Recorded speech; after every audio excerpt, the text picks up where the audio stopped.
Easy. Okay, so if there's one thing that you can rely on me for and this channel for is to call out left-wing bias against Conservatives, Brexiteers, whenever and wherever I find it. And sometimes you can find it in the most unusual of places, shall we say. Now, if you haven't already guessed, I am a lifelong fan of heavy metal. And in the mid-90s, round about the time when the American scene, the American heavy metal scene turned to shit, up popped a magazine in the UK called Powerplay. And it pretty much popped up in order to champion and to promote the European heavy metal scene, which is where you had to look to find all the good stuff, because America had basically fallen into it was all about grunge, it was all about new metal spelt with an NU, and that stuff's just shit. And ever since Powerplay popped up, I've been a dedicated reader. And here I have a copy here with me of the December 2019 version, which I've chosen for a specific reason. And as you can see on this here, there's the magazine, and on this copy you will see that the legendary Tigers of Pantang is on the front cover. Okay, now the editor of this magazine, and one of the contributors to it in particular, ever since 2016, have been making sly digs at Brexiteers, at Donald Trump, at the Conservative Party. And I must admit, I've been getting a little bit irritated with this. So much so that about a year ago, I sent an email to the editor of this magazine to ask him to desist, because this is a music magazine and not everybody who likes heavy metal is a lefty.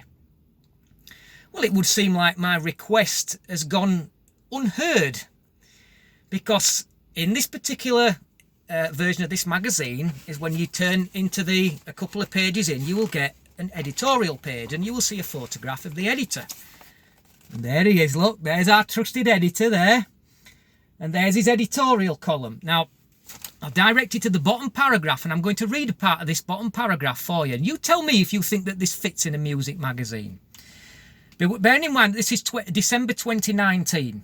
And he says, "I'll see you all back here in January, by which time Trump will have been impeached, Bojo Pinochio will have broken his neck after falling over a nose so long that it's scraping on the floor. Corbyn will still be trying to make a decision about anything, and whether or not the UK is still part of Europe, we will welcome all of the wonderful music that continent has to offer." So let's just break down each one of those individual points that he's just made, shall we? Firstly, Trump will have been impeached. Well, how did that work out for you? Not laughing now, are you? Bojo Pinochio, the apparent liar. You're going to call somebody a liar? Let's have specifics, please. List down in there what he's lied about.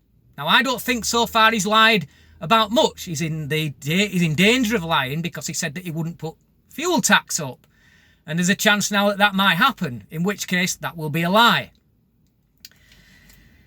Corbyn's still trying to make a decision about anything. Well, that's not quite true either, because Corbyn has made a decision. Corbyn has made a decision that he wants a second referendum, and before the election he was going to run on that manifesto of holding a second referendum. And this last bit is quite interesting, because it says whether or not the UK is still part of Europe. Now, that is, of course, another dig at Brexit.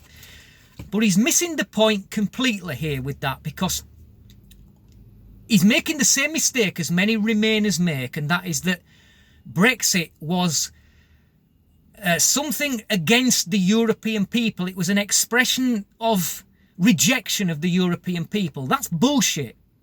Brexit was an expression of the rejection of political union. The people who signed up for this in the 70s, they didn't sign up for political union. They signed up to a trading bloc.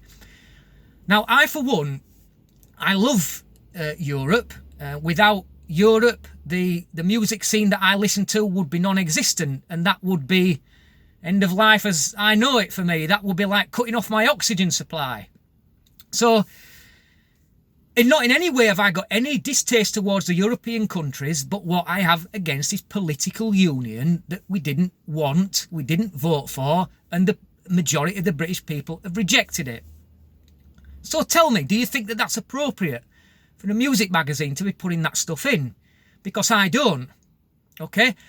And I have a message for the trusted editor of Powerplay magazine, and that is this. Not everybody who likes heavy metal is a lefty. Some of us like our identity and we like our populism just as much as we like our heavy metal. If I wanted to pick up a publication that's got far left diatribes like that, I would go and buy The Guardian. The reason I don't buy The Guardian is because it's full of shit. You get where I'm going with this? So please, if you don't mind, stick to the music, stick to promoting heavy metal, and stop it with the left-wing anti-Brexit diatribes, because pissing off your loyal fan base is never a good idea. Capiche? Thanks for watching. Till next time, easy.